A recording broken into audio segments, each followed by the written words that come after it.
Good evening, everybody. Sanibonani nonke. I'm sorry I had some technical problems on my phone. Ngiyaxolisa ngingaba ney'nkinga efonini.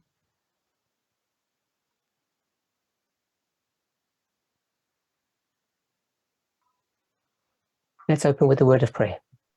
Asivuleni ngomkhuleko.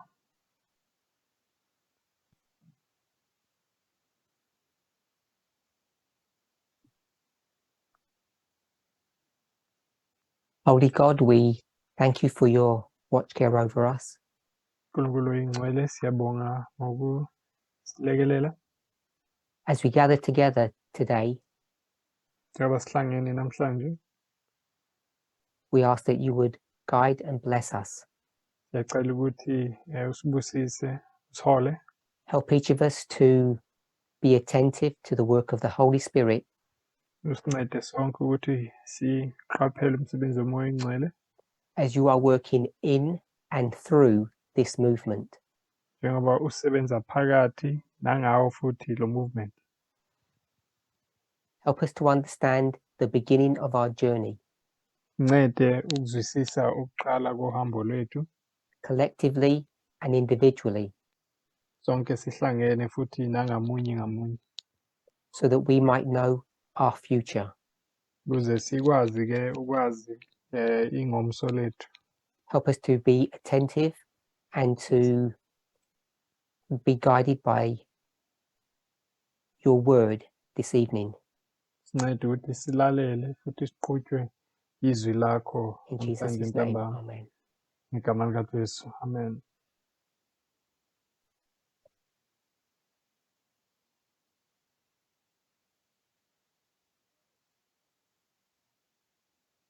Welcome everybody to this weekend camp meeting. Ngiyanamukela nonke kule mhlangano wecamp meeting. I want to begin today by going through a news article with you all.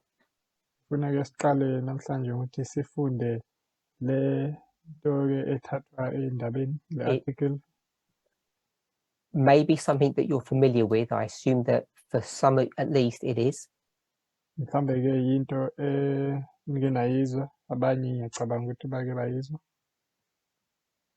I presume that you all know that that SCOTUS, the Supreme Court in the United States, is now back in session. Ngiyacabanga ke ukuthi niyazi ke ukuthi i-Supreme Court yaseMelika seyiqalile futhi ke iyasebenza futhi. This is a widely reported news piece. Into ke le ekhulunywa kakhulu ey'ndabeni.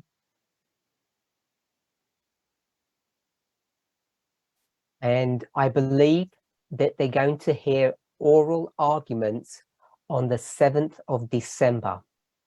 Futhi ngiyacabanga ke ukuthi kuzoba nokukhulunywa bazolalela iy'nkulumo ezithile ngeyi-7 zikaDisemba. Which is in about 5 weeks. Lapho ke mhlambe kusesikhathini esingaba yi-5 weeks. Now, this is not the only important matter that they're considering this session.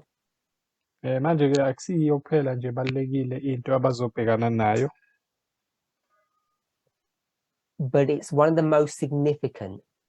Kodwa ke iyenye ezibaluleke kakhulu. I know for many of you, your focus has been on the overturning of Roe versus Wade. Ngiyazi ke kubaningi benu bebaloko bebheke le ndaba ka-Roe versus Wade. I think many, including myself, Ngiyacabanga ukuthi abaningi nami ke phakathi kwabo would argue that this new case is even more significant. bangasho ke bathi le case le bazoyibheka ke ibaluleke ngaphezulu Someone kunale. is sharing their screen and they shouldn't be. Nomuntu ke o-share skin sabo ngamelanga share. So the case that's come before the Supreme Court is called Moore versus Harper. Manje ke igama lale case le ku-Supreme Court ibizwa ukuthi Moore versus Harper. And as I said, there are many news articles on this. Futhi-ke njengoba ngishilo ukuthi-ke kuney'ndaba ama-article amaningi ey'ndabeni yakhuluma ngayo le nto.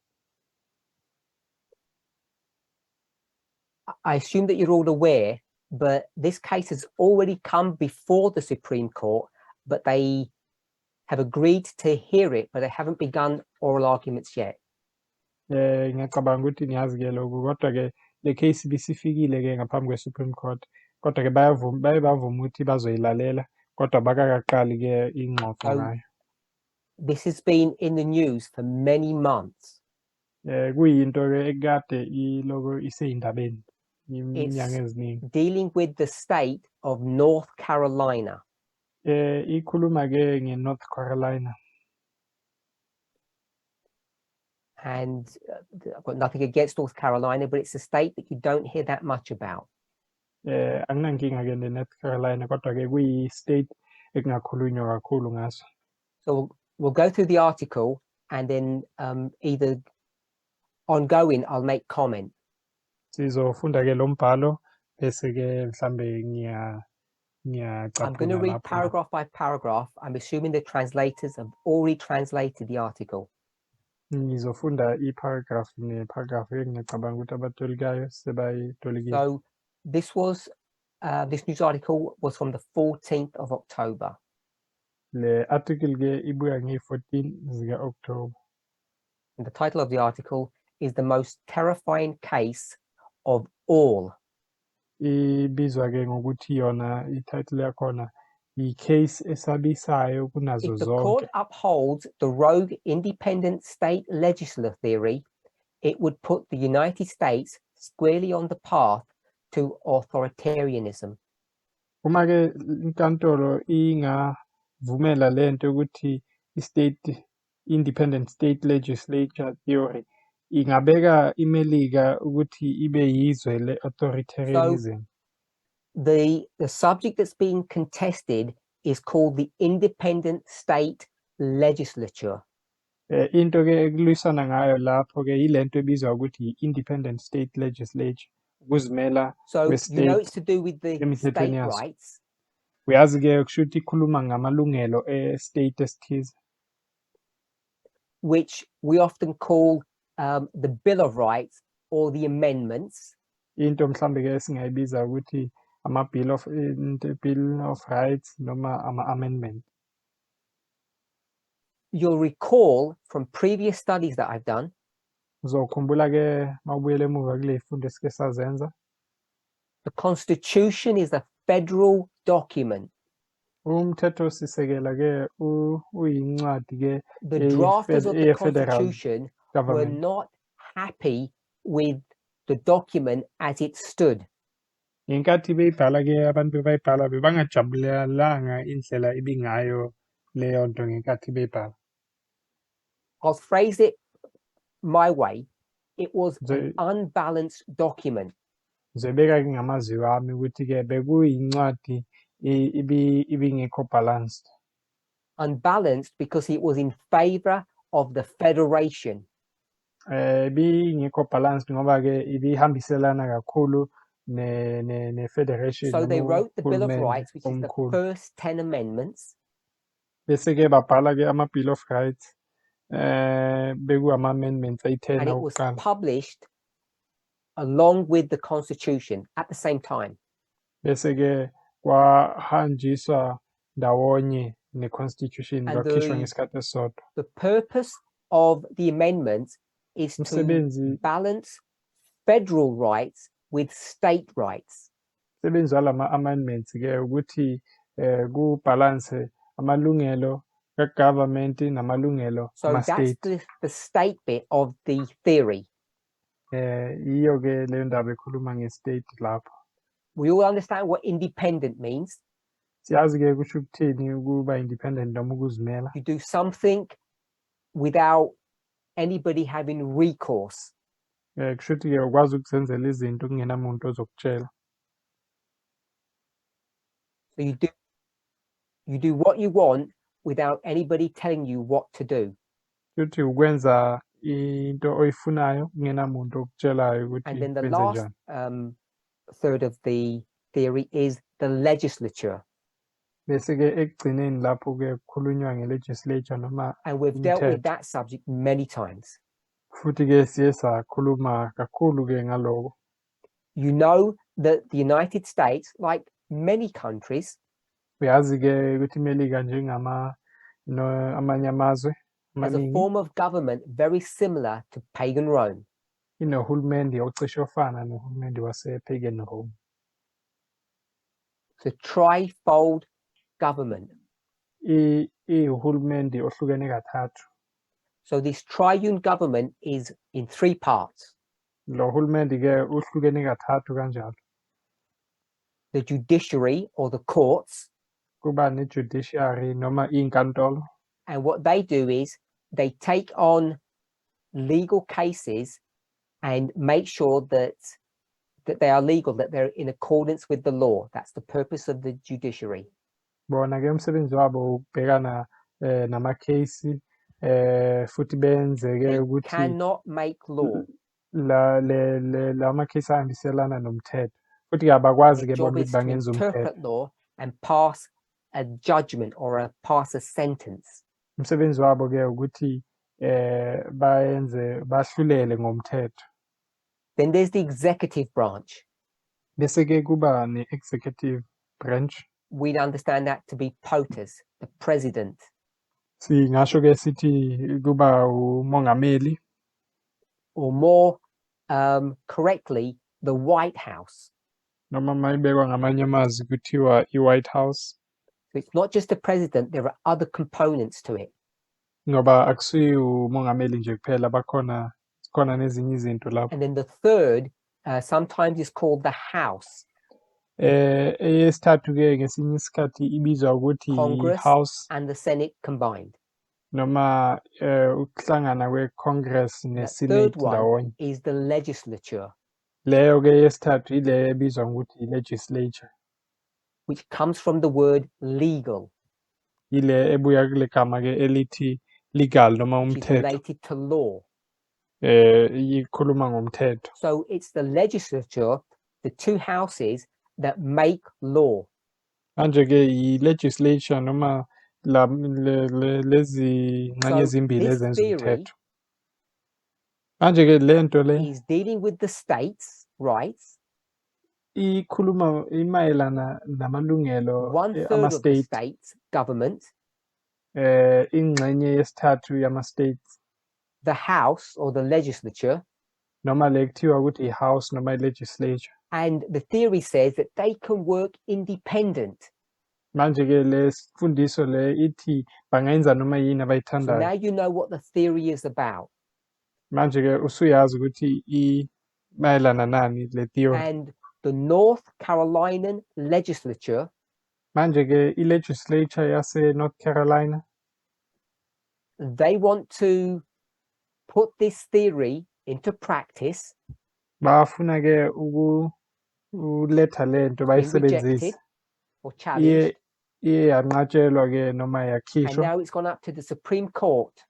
Manje bayayithatha bayisa phezulu ku-Supreme Court. And it's the most terrifying case of all. Futhi-ke kuyiyo into i-case esabisayo kunawo wonke So amanye says the ama-case. journalist. Kusho kanjalo-ke lo mbhali wale sicaphuno lesi. By the way, I hope that you all know Ngiyathemba-ke ukuthi niyazi nonke that each of the states is a little model or a replica of the federal system. ukuthi i-state ne-state eMelika siyinto encanyane ecishe ifana They have all nale those three government omkhulu. components. Nabo bahlukene kathathu kanjalo futhi. So North Carolina has a Supreme Court. Manje-ke nayo i-North Carolina iba no-Supreme Court yayo. It's a mini version of SCOTUS or the federal Supreme Court.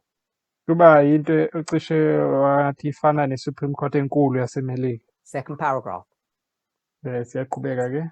It is well known that intense competition between democracy, authoritarianism, and fascism is playing out across the globe in a variety of ways, including the United States. This year's Supreme Court term, which started this week, is a vivid illustration of how the situation is actually worse than most people understand. Kuyinto eyaziwayo nje-ke ukuthi kunempi phakathi kwedemokhrasi ne-authoritarianism ne-fascism eyenzakalayo umhlaba jikelele ngey'ndlela ezihlukahlukene futhi naseMelika iyenzakala leyo nto. Kulo nyaka-ke i-term ye-Supreme Court eqale kule viki leli iyasibonisa-ke ukuthi lesi simo sibi It said this kangakanani week, but ukudlula the indlela article was abantu originally abacabanga written ngayo. in September, so that's why it said this week. Uma ithi kule viki leli-ke isuke ikhuluma yayibhalwe ngoSeptember le yona So it says the ikhulumela le movie. situation is worse than most people understand. Yasho ithi le nto-ke iwesi ukudlula le ndlela abantu abaningi bayibona ngayo. And what's worse is that the competition between democracy, authoritarianism, and fascism is really bad and very serious. Into ewesi-ke ile nto yokuthi le mpi phakathi kwedemocracy, authoritarianism ne-fascism imbi kakhulu futhi ijulile The reason it's iyasabeka. worse than most people think is because most Americans and most people in the West generally Into eyenza ukuthi ibe worse le nto ukuthi abantu abaningi eMelika nase-West kakhulu they live under the idea that democracy cannot be overturned.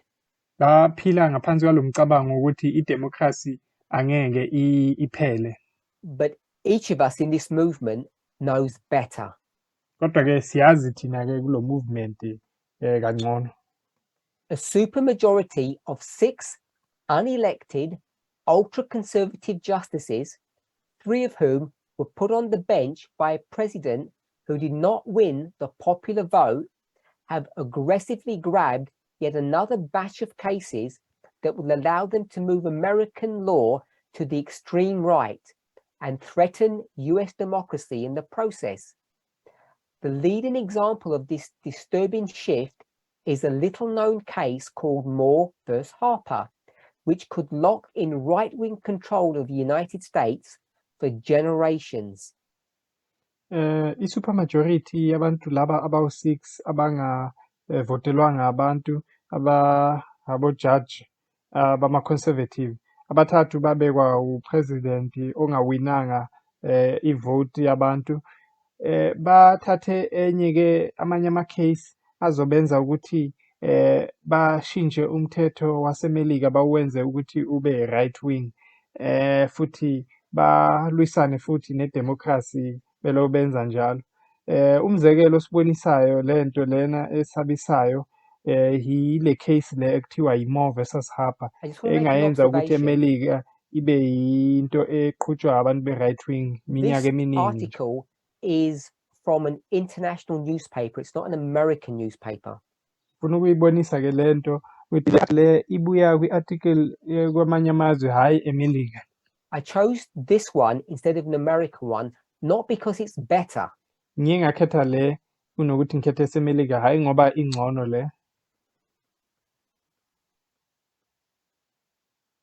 It's just that sometimes an international perspective of a domestic issue can be simpler to understand and sometimes more revealing. Ukuthi esikhathini esiningi uma ubuka into uyibuka ngaphandle kuye kube esikhathini esiningi ngconywana noma lula kube lula ukuyizwisisa This is futhi a iveze nezinye complicated izinto. case. Manje-ke le ndaba-ke siyazi ukuthi ijulile. So I chose to give an international perspective of it because they simplify the issue. Manje-ke kungako ngikhethe ukuthi ngithathe into ebuya kwamanye amazwe ngoba ngibonile ukuthi bazoyibeka ngendlela engathi ilula. Reading again, the heart of the Moore case is a formerly fringe legal notion called the independent state legislature theory, ISL. This theory posits that an obscure provision in the US Constitution allowing state legislatures to set time, place, and manner rules for federal elections should not be subject to judicial oversight. In other words, state legislatures should have the absolute power to determine how federal elections are run without court interference. Inhliziyo-ke yale case le kuthiwa i-Moore case enye into engajwayelekanga nje ebizwa ukuthi imfundiso engajwayelekanga kuthiwa i-independent state legislature. Le mfundiso le isho ukuthi-ke khona endaweni laphayana e-constitution yaseMelika la kuthiwa-ke ama-state legislatures angabeka isikhathi nendlela imithetho yokuthi ama-election ohulumende omkhulu angasebenza kanjani ngaphandle kokuthi batshelwe yinkantolo ukuthi benze njani. Ngamanye amazwi, ama-state legislature angaba namandla nje okwenza noma yini kuma-federal election It's dealing with some ngaphandle words in the Constitution, kwenkantolo.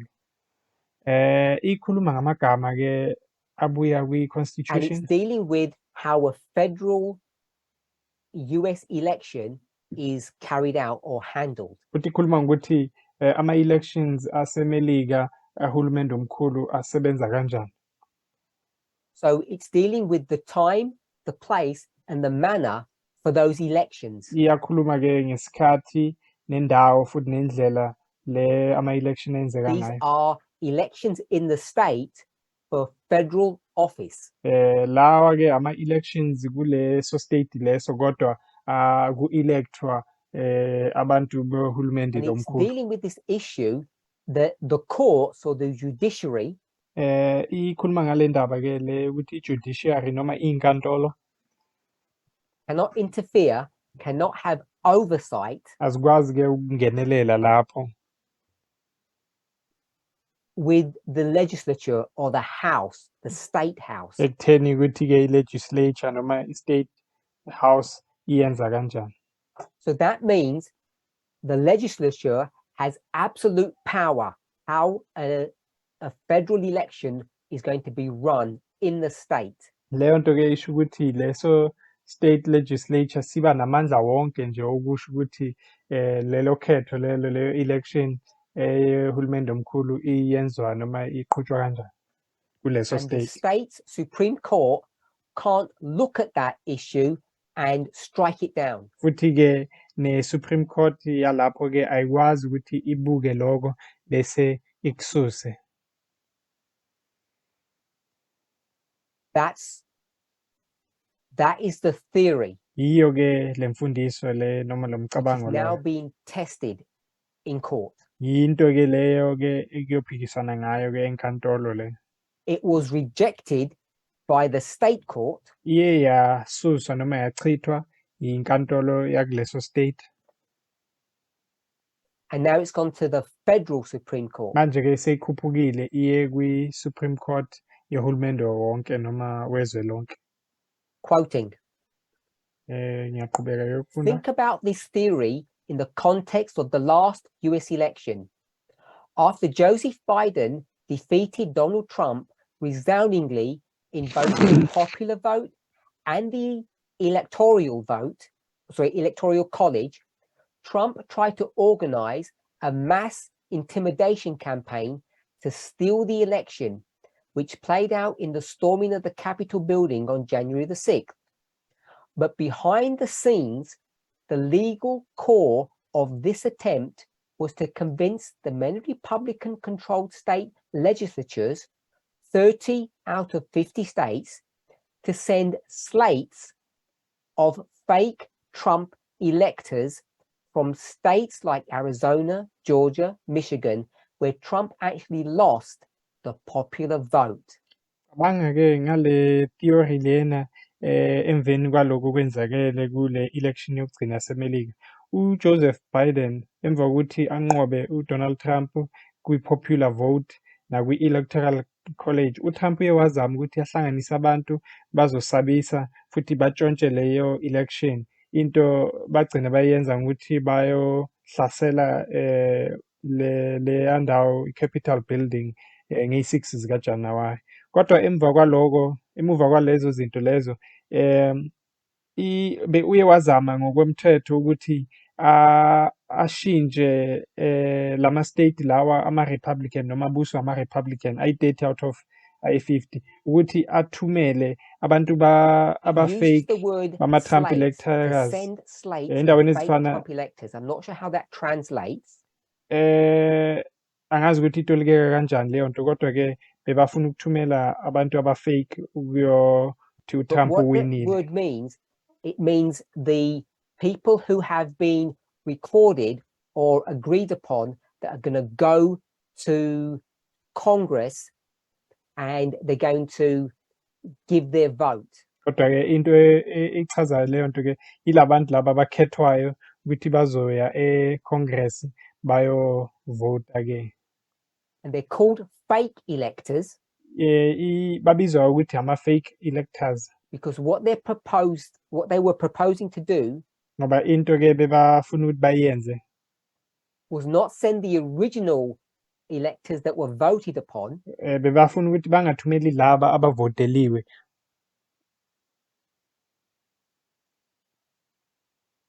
but to fire them and replace them with new people who are pro-Trump. kodwa-ke bebafuna ukubaxosha bese bafaka abanye abantu bazovumelana noTrump. Now, of course, it didn't work. Kodwa-ke siyabona ukuthi azange yasebenza-ke leyo nto. I want to make a comment here. Ngifuna-ke ukukhomenta la. In my last presentation, Kuyisifundo sami sokugcina, which I think was September 10th, uma ngikhumbula kahle yayingoSeptember 10. I commented on the fact Ngiye ngakhomenta-ke kulezo zinto. is the problem with me or with someone else? Engabe inkinga nami noma? Okay, so the last time I presented, which was on September the 10th, Ngingathi-ke ngigcina ukupresenta kwakungoSeptember 10. and I made the statement that we are not at the Sunday law. Ngase-ke ngisho lawo mazwi-ke ngithi asikakafiki kwi-Sunday law. There are people in the movement who think we're at the Sunday law. Khona abantu-ke ku-movement abacabanga ukuthi sesifikile kwi-Sunday law.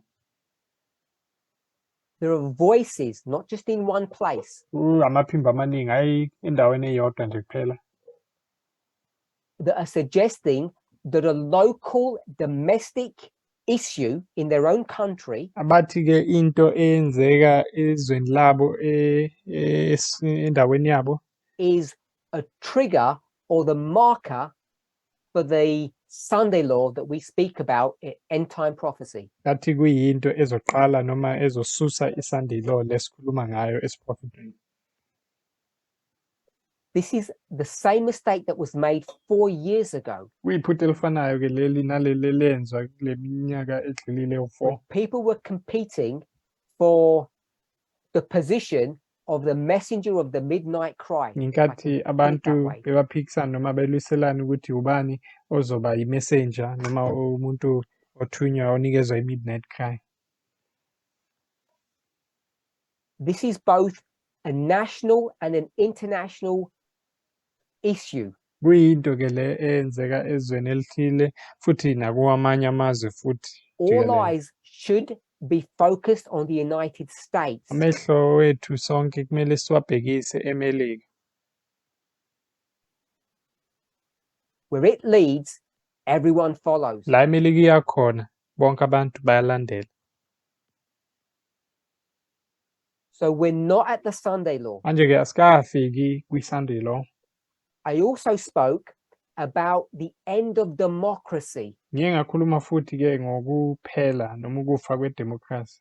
And we should know Mele sazi-ke futhi that the issue of January the 6th, ukuthi leya nto-ke emayelana noJanuwari the issue i-6 of Trump le ndaba kaTrump and him losing the election, nokuthi-ke waluza-ke wahluleka kuma-election. case that's come before the Supreme Court, Le futhi nale case le elethwe kwi-Supreme Court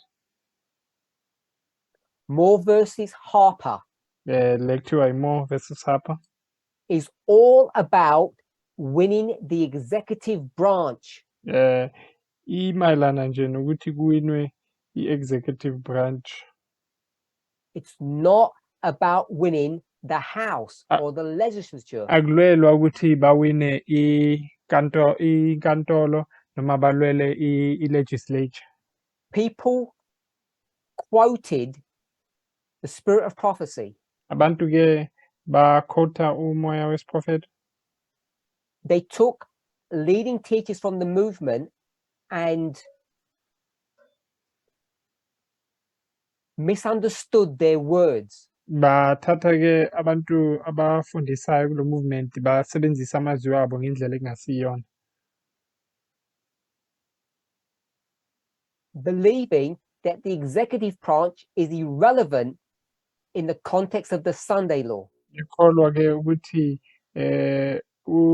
position isihlalo somongameli asibalekanga kwi-Sunday law. That is simply incorrect. Leyo nto ke akusiyiqiniso. And I feel that I need to say that strongly today. Futhi ke ngiyacabanga ukuthi kumele ngiyisho kucace leyo nto namhlanje. A few years ago, Leminyaka edlulile 2015, 7 years ago, ngo-2015 sekudlula iminyaka eyi-7, there was a prediction that Donald Trump was going to be the last president. kuye kwaba ke naleso siprofethi sokuthi uDonald Trump uzoba yi-president yokugcina. Now, I'm not arguing the technical rights or wrongs of that statement, that study. Manje ke angikhulumi la ngokuthi ayiqondile noma engaqondanga leso sifundo leso sasiqondile noma singaqondanga. But one thing I will defend Kodwa ke into engizoma ngayo is the premise of the study, ile nto le isifundo which was sasisekelwe kuyo. all about the executive branch, the president. Yayibonisa kakhulu umongameli noma le branch executive And the importance of that position, nokubaluleka kwaleso institution sihlalo of leso government. leso sihlalo leso kuhulumende noma sohulumende. Ellen White might, in a statement, choose not to mention that branch. U-Ellen White kungenzeka ke kwisicaphuno asibhalayo angakhulumi ngaleyo branch leyo Because it doesn't serve the point that she wants to make. ngoba ngaleso sikhathi isuke ingavezi iphuzo leyo afuna ukuliveza. But that does not mean Lokho akusho ukuthi that the executive branch isn't important and significant. i-executive branch ayibalulekanga noma ayinamsebenzi.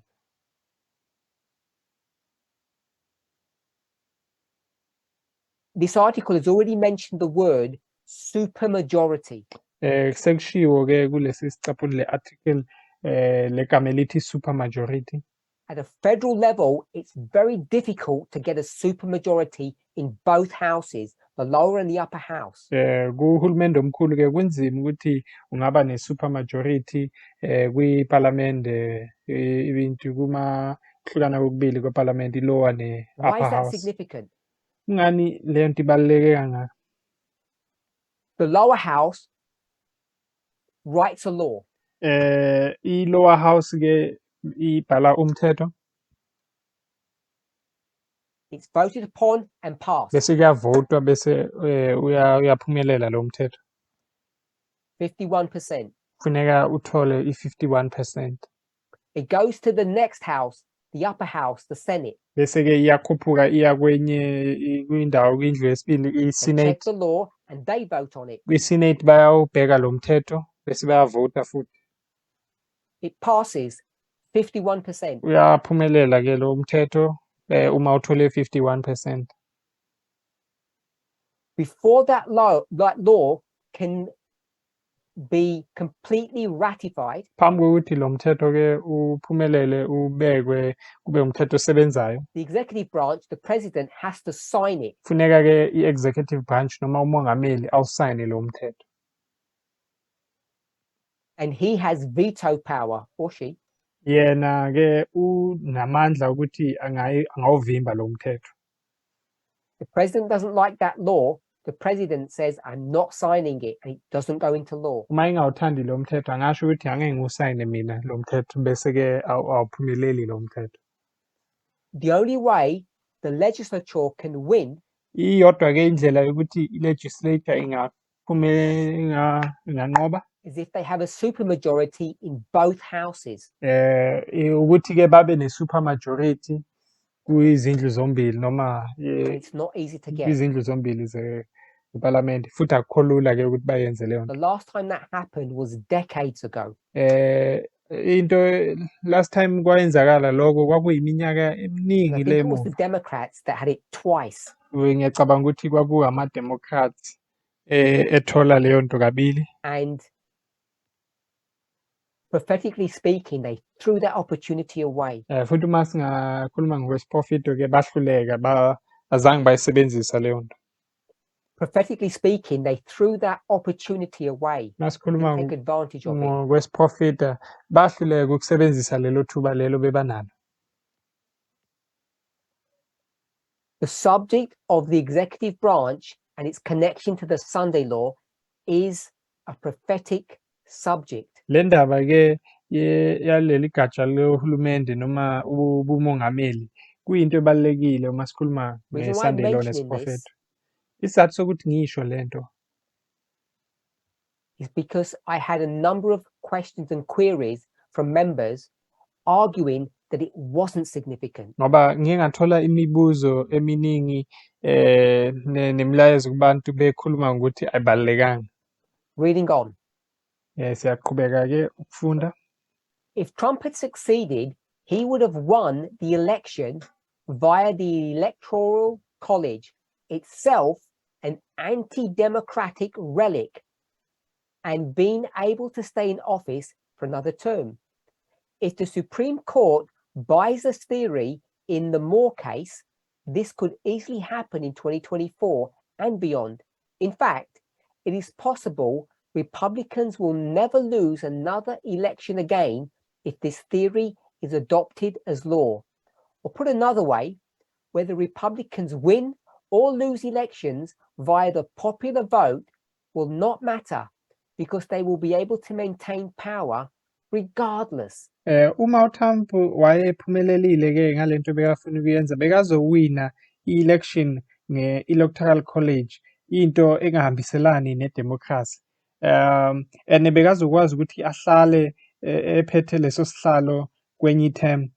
Uma i-Supreme Court-ke ivumela le theory le ye-Moore case, leyo nto ingayenzakala ngo-2024 nakule iminyaka elandelayo. Khuluma iqiniso kungenzeka ukuthi ama-Republican awaphindanga aluza enye i-election uma kusetshenziswa le theory isetshenziswa njengomthetho. Or uma sibeka ngenye indlela, whether ama-Republican ayaluza noma ayawina ama-election nge-popular vote angeke kube nendaba ngoba bazokwazi ukuthi bagcine amandla noma kanjani. I just kanjani. want to go and explain a little detail about what this case is about. Ngifuna-ke ukuchaza-ke intonyana encanyane lapho ukuthi le case imayelana nani.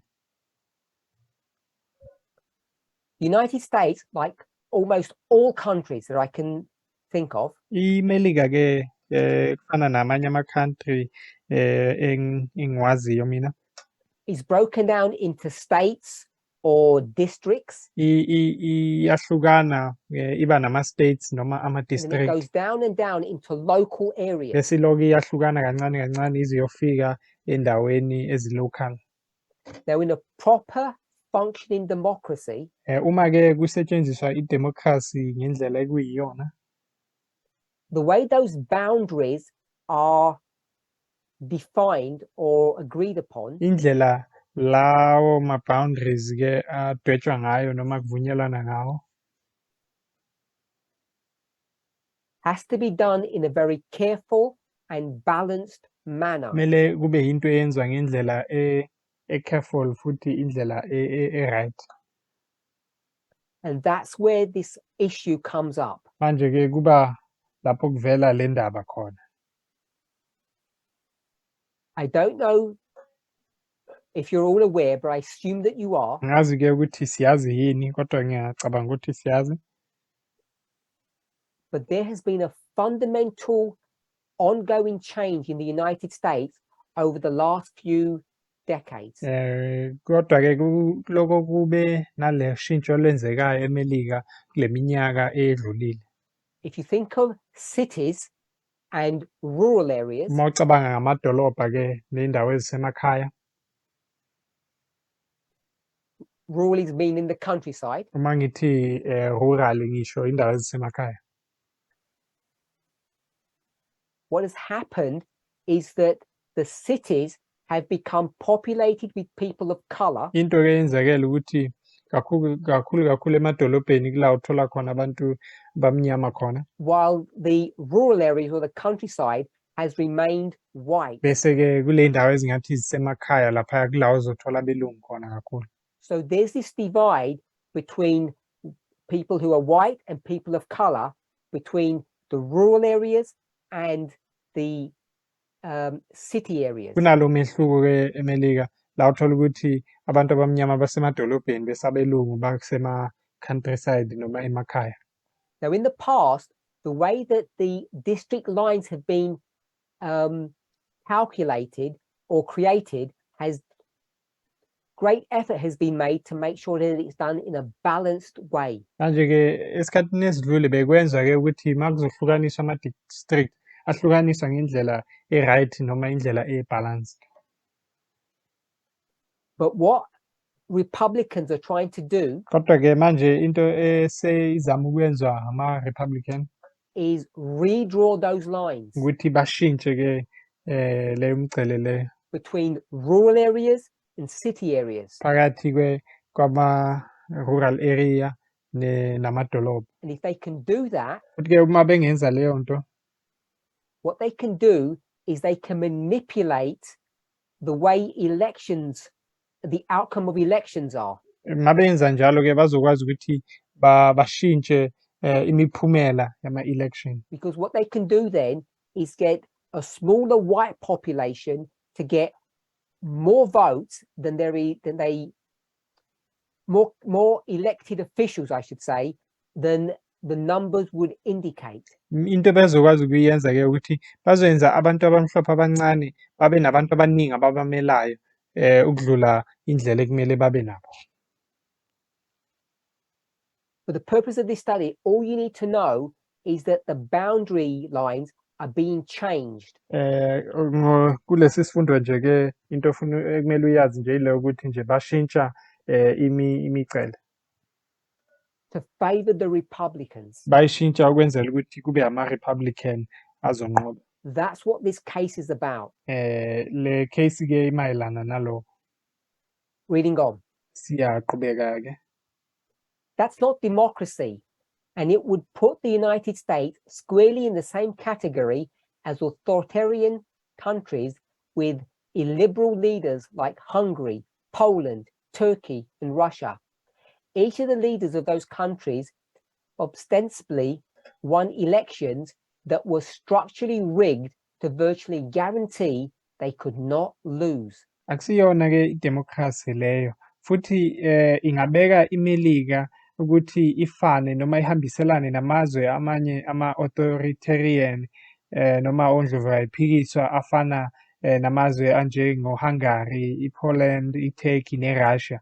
Lapho-ke abaholi bakhona noma omongameli bakhona bawina ama-elections arojiwe ukwenzela ukuthi bangakwazi ukuthi bangaluza. It is disturbing that the Supreme Court used its increasingly diminished credibility with the public to take on a case that has no real purpose other than what I am describing in this column. In the United States, our highest court only rules on approximately 70 cases a year out of the 7,000 petitions for review that are presented. That's 1%. It is a relatively lazy court. In contrast, the Supreme Court of Brazil rules on approximately 100,000 cases a year. If the Supreme Court agreed to accept the Moore case for review, it almost certainly plans to endorse this rogue ISL theory that could blow up elections and democracy in the United States as we know it. Kuyinto esabisayo-ke ukuthi i-Supreme Court yaseMelika isebenzisa-ke i-credibility yayo ukuthi ibhekane ne-case engenamsebenzi ngaphandle kwalento engiyishoyo la. eMelika inkantolo yethu irula noma ibhekana nama-case awu-70 ngonyaka, into kulawa othola ukuthi awu-7,000 alethiwe. Kuyikhoti engasebenzi kakhulu uma iqhathanisa neyaseBrazil la uthola ukuthi yona ibheka ama-cases ayi-100,000 ngonyaka. Uma i-Supreme Court yaseMelika ingamukela ukubheka le case kaMoore i-review-we, kusho ukuthi-ke vele bazimisele ukuthi bayivumele le ISL theory, le mfundiso le ye-ISL engagcina ibulala ama-elections point that's nedemocracy being made eMelika here njengoba ibikhona. Iphuzu elivezwayo la is that the conservative judges want to take this case. ukuthi lama-judge lawa ama-conservative ayafuna-ke ukuthatha le And they case want to le. take the case because they want to let the North Carolinian legislature win. Ngoba-ke bafuna ukuvumela i-legislature le yase-North Carolina ukuthi win. Reading on. Context is important. This situation did not just come out of nowhere, but really is the product of a multi-decade strategy by a coalition of corporations and right-wing religious fundamentalists dating back decades to take control of the United States government. Balulekile-ke ukuthi sizwisise i-context. Le simo lesi akusisimo esizivelele nje, kodwa yinto evele ngokuthi noma ngenxa yokuthi eminyakeni ledlulile amakhampani noma ama-corporations amakhulu nabantu laba bama-right-wing religious fundamentalist Recent US bebalokhu history bezama ukuthi shows banqome how i-government yaseMelika. spectacularly effective right-wing funders representing wealthy Americans and corporations have been in essentially buying control over our political system. These forces correctly perceive that if democracy is allowed to exist in an unfettered and neutral way, democracy or Democrats, then corporate profits will be diminished and the powerful fossil fuel industry will be phased out over time. So they are organizing to prevent that from happening. Umlando-ke waseMelika uyasibonisa ukuthi labantu laba baphumelele kanjani, laba bama-right wing nalabantu abacebile abanemali nalamabhizinisi amakhulu ukuthi bathenge ukubusa kwezopolitiki zaseMelika. Labo bantu labo bayabona ukuthi uma abantu bevunyelwe noma uma idemokhrasi iyekelwa ukuthi ibe khona noma iqhubeke izihambela nje, kusho ukuthi-ke iy'mali zabo noma i-profit yabo izophela futhi-ke ekugcineni bazogcina bephelelwa amandla. Kangako-ke bayazama ukuthi bayibulale leyo nto ingenzeki. This is an important paragraph. Kubalulekile-ke le paragraph le. I'm not going to come back to it later on. Angeke ngibuyele kuyo later. But I'm going to address the point that's being made here. Kodwa-ke ngizozama ukuthi ngilithinte lephuzu leli elivezwayo la. What this paragraph says Into eshiwo yile paragraph is that corporations ukuthi-ke lamabhizinisi amakhulu, companies amabhizinisi amakhulu and rich Americans, labantu-ke baseMelika abanemali eningi, what they're doing is manipulating the democratic process ukuthi-ke bashintshashintsha indlela le yedemokhrasi so they can stay in power, so ukwenzela they can ukuthi remain rich. baqhubeke babe nemali, baqhubeke bebusa. The fossil fuel industry doesn't want to die. Laba bantu laba noma i-fossil fuel industry abafuni ukuphelelwa amandla noma bafe. The shift to electric vehicles, the change in people's sentiments about climate change, they don't like. Le nto yokuthi abantu badrive iy'moto zogesi hhayi zopetroli, nale nto yokuthi abantu bafunde nge-climate change abayithandi leyo nto. They just see their finances reducing and that's their motivation. Babona-ke Self-preservation. iy'mali zabo Remember that ukuthi point. zizophela futhi-ke kakhulu bafuna nje ukuthi bona bagcine iy'mali zabo. Remember the point, self-preservation. Ngingakhohlwa leli phuzu lengisho lento yokuthi umuntu babhekele mina, bazibhekele That's bona what's imina labo. driving them. Yiyo lento ebaqhubayo le. They don't hate America. Akusukuthi bazonda iMelika. They don't hate freedom. They don't hate choice. Akusukuthi bazonda inkululeko nokuzikhethela. They just want to remain in power. Into abayifunayo kodwa-ke ukuthi bagcine amandla. And by power, we mean money. Futhi-ke uma sithi amandla sikhuluma ngemali. Reading. This right-wing funding network simply could not exist with the enormous power that it has accumulated without the US Supreme Court's Citizen United case, which laid the groundwork for the current takeover of the Supreme Court. One industrialist just turned over his entire 1.6 billion fortune to an organization controlled by Leonard Leo, the brilliant mastermind behind the pro-corporate Federalist Society, which essentially put all 6 of the ultra-conservatives on the court. Lento-ke yalama right wing okusekela laba bantu ibingeke ibe khona ibe namandla mangaka ngaphandle kwalento ye-Supreme Court ebizwa ukuthi i-Citizens United case eyabeka-ke isisekelo sokuthi bakwazi ukunqoba i-Supreme Court ngale ndlela. Omunye oma-industrialist noma osomabhizinisi uye wanikezana ngemali yakhe yonke 1.6 billion ayinikeza le organization eqhutshwa umuntu okuthiwa Leonard Leo. Lo muntu lo uye-ke owayenza ukuthi kube nalento evumelana noma esekela amabhizinisi i-Federalist Society eyabeka bonke labantu-ke bama-conservative amajaji enkantolo. It's a conservative membership of judges. I-Federal Society-ke kuyinhlangano-ke yamajaji ama-conservative. And if you're a conservative leader, a politician, futhi-ke ma umholi womconservative noma usopolitiki, and it's time to elect a new judge, bese manje-ke sekuyisikhathi sokuthi kukhethwe ujaji omusha at whatever level, noma yikuphi, how would you know who to choose? uzokwazi kanjani-ke ukuthi uzokhetha bani?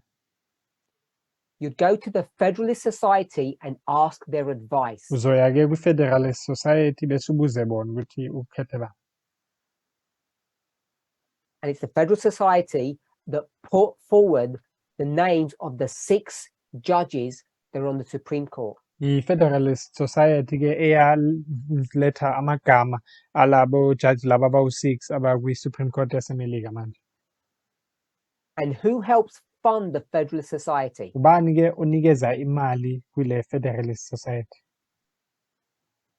These wealthy American corporations. Yilabantu noma osobhizinisi laba baseMelika abanemali kakhulu. So you can now see the loop from the money, the business money, to the Federalist Society, to the Supreme Court. Manje suyabona ukuthi imali isuka kanjani kulabantu abanemali bayisa ku-Federalist Society bese i-Federalist Society ibeka abantu ku-Supreme Court. And it also spoke about a previous court case that we're not going to discuss. Ikhulume nangenye-ke i-court case lapho ngeke sikhulume ngayo kwamanje. Reading on. Siqhubeka-ke ufunda. Should the court endorse the ISL theory, Republican-controlled legislatures also will be able to gerrymander. Gerrymander is the boundary lines that we spoke about. Will gerrymander political districts to lock in permanent control of federal elections without judicial oversight.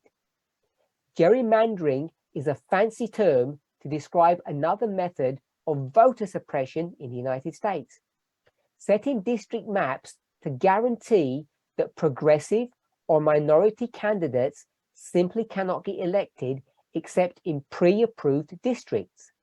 It explains, for example, why in the state of North Carolina, Republicans control 8 of the 13 seats, that's over 50%, in the US House of Representatives, despite the Democratic Party winning well over 50% of the statewide votes in the last several elections. Uma inkantolo ke ingavumelana nale ISL theory,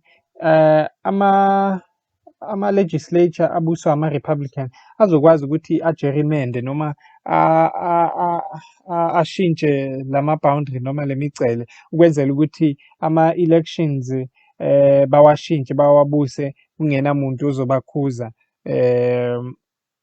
I-gerrymandering ngelinye igama lokuchaza indlela yokucindezela abantu ukuthi bangakwazi ukuvota noma ukushintsha amamephu nama-district ukwenzela ukuthi abantu abama-progressive noma abama-minority abahambiselana nabantu abahlukunyeziwe bangakwazi ukuthi babe elected noma banqome ngaphandle kokuthi banqobe endaweni ezithize nje kuphela. Iyabonisa leyo nto nokuthi kungani eNorth Carolina uthola ukuthi ama-Republican abusa ama-seat ayi-13 kwi-House of Representative. Ngaleso sikhathi i-Democrat Party yiyo eyawina i-50% yamavoti kule election le edlulile.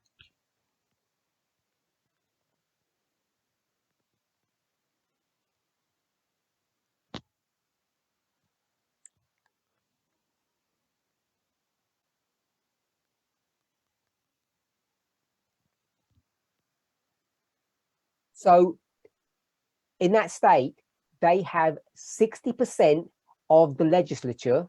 Lapho-ke leso state babusa i-60% ye-legislature. But the Democrats won over 50% of the vote. Kodwa ngaleso sikhathi ama-Democrats yiwo awawina ngaphezu kwe-50% So the yevote. Democrats should be in control, but they're not. Bekumele kuwe ama-Democrats abantu ababusayo lapho kodwa akusiyo. Because the district lines have been manipulated. Ngoba-ke imingcele yama-district ishintshiwe. And what this theory wants to do, it wants to make this even more worse than it currently is. Into-ke le theory noma le mfundiso lo mthetho lo ufuna ukuyenza ukuthi uyenze ibe worse lento ngaphezu kwaloko kukhona I manje. want us to remember Ngifuna sikhumbule ke lokhu. the reason why this article is so important Isizathu sokuthi le article ibaluleke kangaka is besides the fall of the King of the South, ukuthi ngaphandle kwalokuwa kwe-King of the South, besides the Ukrainian war, ngaphandle kwale mpi le yase-Ukraine, besides Beneventum, ngaphandle kwe-Beneventum, we have another line of prophecy. sinenye futhi line yesiprofeto. It's showing us that democracy in the United States is ending. Yasibonisa leyo line ukuthi idemocracy eMelika iyafa noma iyaphela. This is not something that has just happened. It is decades in the making. Akusiyinto ke ezenzakalele nje le. Into ekade iloku iyenzeka iminyaka emide nje. These are the finishing touches that are happening now. Lezi ke izinto zokugcina nje ezenziwayo ngaphambi kokuthi leyo nto And iphele.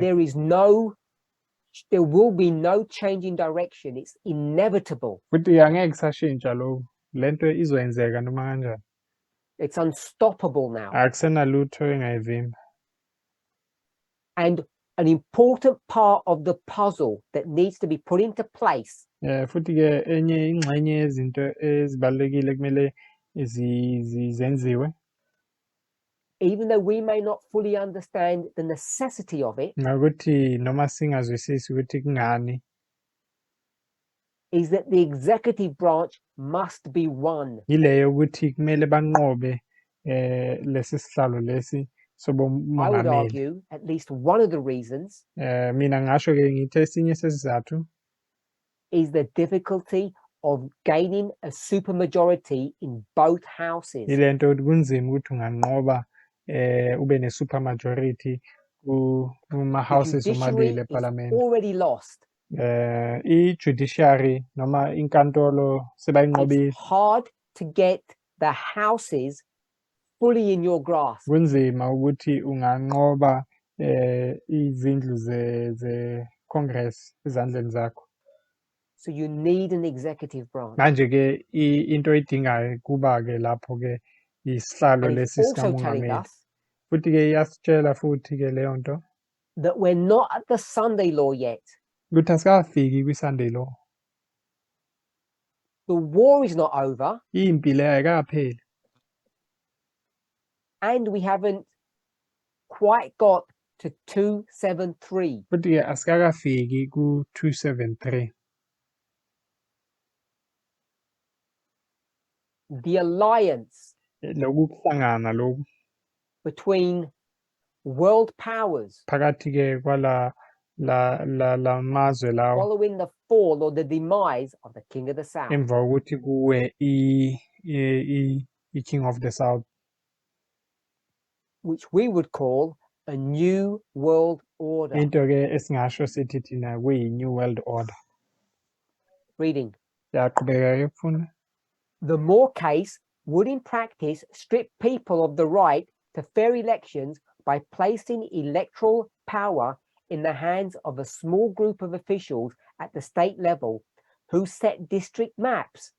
In a presidential election, these officials could determine what slate of electors gets put forth to the electoral college, regardless of the outcome of the state's popular vote. Le case-ke lekamo ngamanye amazwi ingathathela abantu leli lungelo lokuthi bakwazi ukuba nama-elections ahamba kahle noma ahamba emthethweni ngokuthi inikeze amandla wokukhetha ezandleni zabantu noma ama-official kwi-state abazobeka ama-map.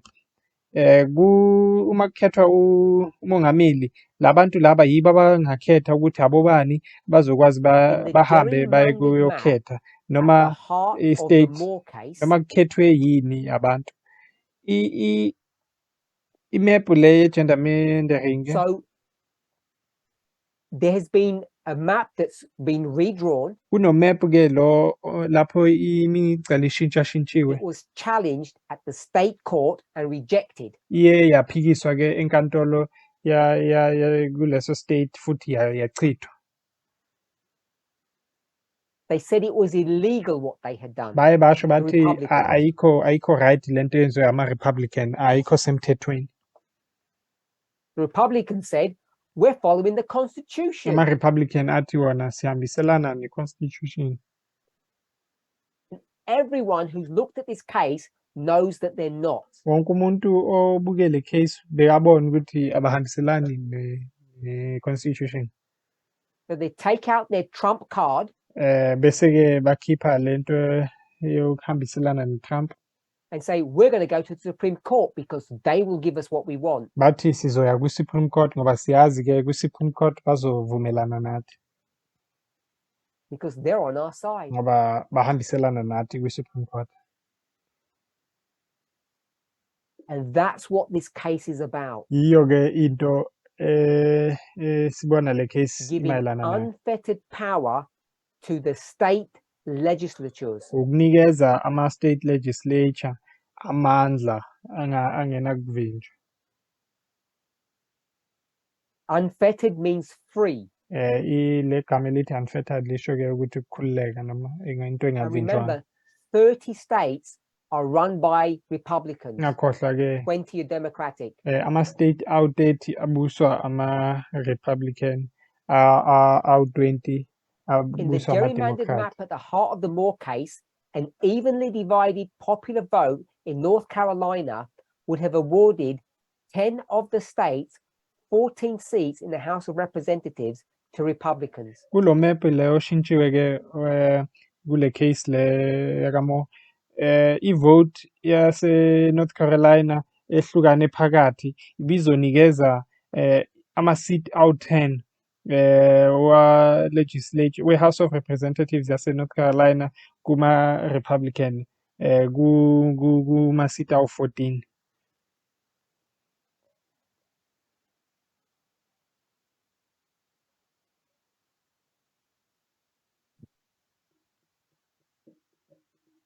While many are focused on the January 6th proceedings, the real coup has been going on quietly in the Supreme Court without a single shot being fired, as the judicial branch is set to deliberate a case that could drastically weaken the other branches of government.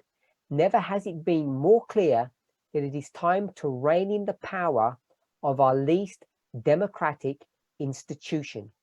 Uma abantu abaningi beloko bebheke lokho okwenzeka ngoJanuwari ngeyi-6th, i-coup yamampela ile eloku ibiyenzeka laphaya kwi-Supreme Court, futhi lapha bekungenayibhamu nabantu abadutshulwayo. I-judicial branch la inkantolo izophikisana noma izoba nenkulumo ngale case le engenzeka ukuthi ilimaze noma ithatha amandla kulamanye ama-branch e-government. Kubalulekile-ke ukuthi sibone ukuthi isikhathi sokuyibuyisa amandla wale democratic institution le engena-democracy. Ngiyathemba ukuthi siyabona We don't know lamaphuzu what lawo. the Supreme Court what judgment they will pass on the case in December. Sazi ukuthi ngoDisemba-ke i-Supreme Court izothini ngale case le, izokwahlulela kanjani. But things are not looking good. Kodwa-ke uma sibuka siyabona ukuthi akuhambi kahle. It's only one of several cases, but it's very significant, and you need to understand the case, and you need to keep an eye on it. Kuyicase eyodwa kuma-case abalulekile, kodwa-ke kumele sibone ukuthi ibaluleke kakhulu futhi kumele siyiqaphele. It also teaches us that the son-in-law is not here. Futhi iyasifundisa leyo nto ukuthi-ke isandelo ayikafiki. It also teaches you that the forces, if we call them this, the forces of evil are consolidating, coming together. Futhi-ke ukuthi lamandla lawa wobubi ayahlangana futhi ayaqina. Not just to take the House at the federal level, it's also to take the presidency. Hayi nje kuphela ukuthatha i-House uma sikhuluma ngohulumeni waseMelika, kodwa bafuna ukuthatha nesihlalo sikamongameli. The executive branch is an important part of end-time prophecy. Le executive branch noma lesihlalo sobumongameli sibalulekile esikhathini sokuphela la kwisiprofethi. So this article confirms what was discussed at the previous camp meeting in September. Manje-ke le article iyavumelana noma iyasekela lokhu kwakhulunywa ngako kule camp meeting ngoSeptember edlulile. I'm sorry we spent all of this one presentation on this article. Ngiyaxolisa-ke ukuthi sichithe sonke lesi sikhathi sifundana nale article. But considering all the feedback that I received after the last presentation I did, Kodwa-ke uma ngibheka indlela le abantu babuyela kimi ngayo emva kwesifundo sokugcina lesingesenza, it seemed to me that this article was a convenient vessel ngingabona-ke ukuthi le article kuyoba indlela engcono, a convenient vessel to defend our position on the Sunday law. kuyoba indlela e-right ukuthi siveze la sime khona thina ngeSunday law. And how all of these players are coming together. Nokuthi bonke labantu bahlangana kanjani.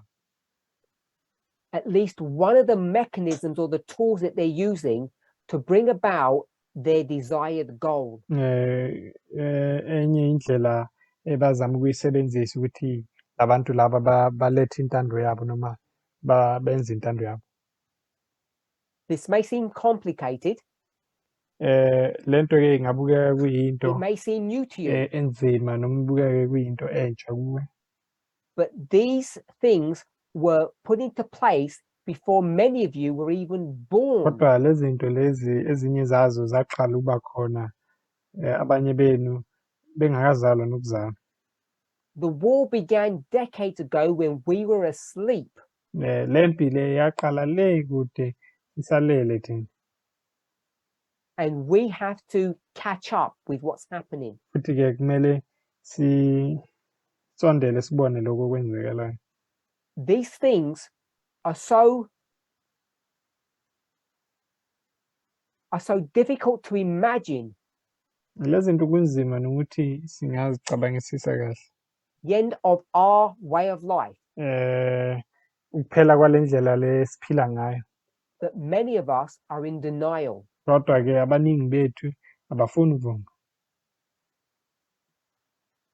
We find it hard to imagine that things could get so bad. Sibona kunzima ukuthi singayicabanga le nto ukuthi izinto zingaba mbi kangaka. But they will.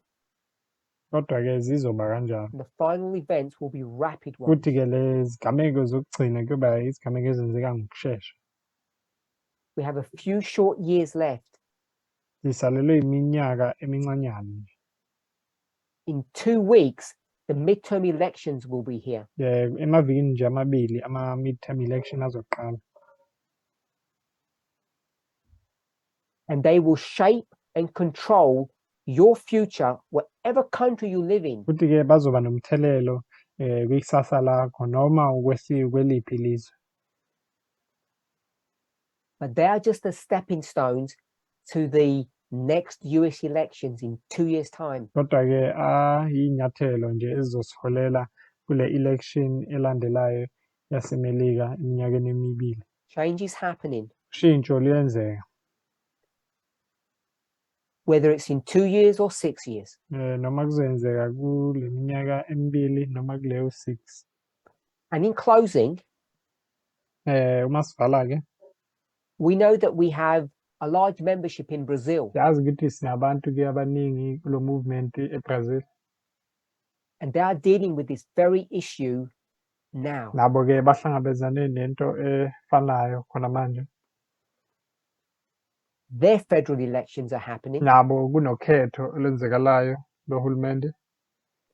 And as we spoke about much earlier in the year, Njengoba sakhuluma ngako-ke kuqaleni konyaka, there are some elections that are private. Kunama-election-ke a-private. And there are some elections that are prophetic. Bese kuba nama-election amanye a-prophetic ahambisana And those that are nesiprofethi. prophetic become a movement issue. Futhi-ke la a-prophetic aba yindaba-ke ethelela eba nomthelelo ku-movement wonke. The election in Brazil fits into that category. Lelo khetho-ke elizokwenzeka eBrazil linjalo-ke.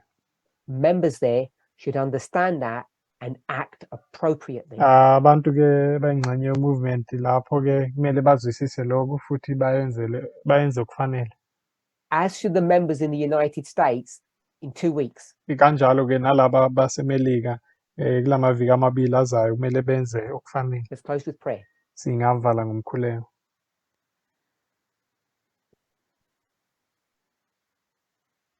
Holy God, we thank you. Siyabonga uNkulunkulu ongcwele.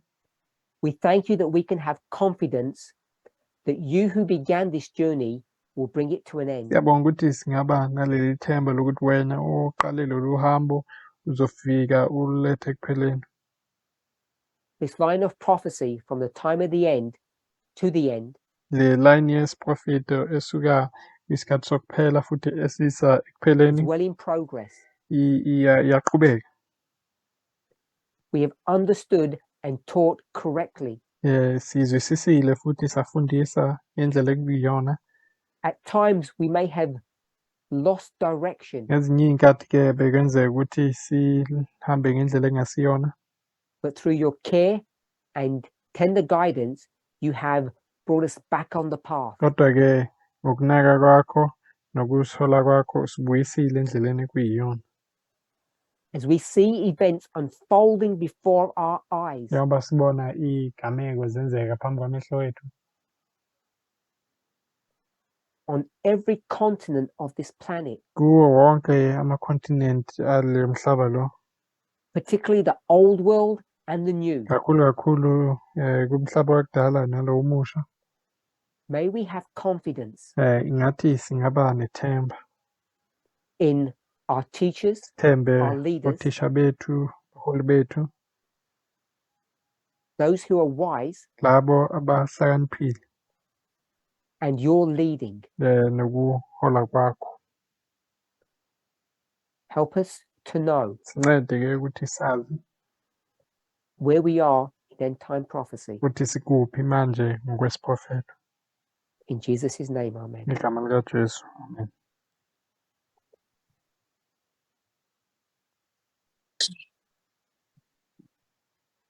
I want to thank you for joining me. Ngiyabonga ukuthi J'aimerais vous sibe sonke. remercier de m'avoir rejoint. Good night. Nibe Bonne soirée.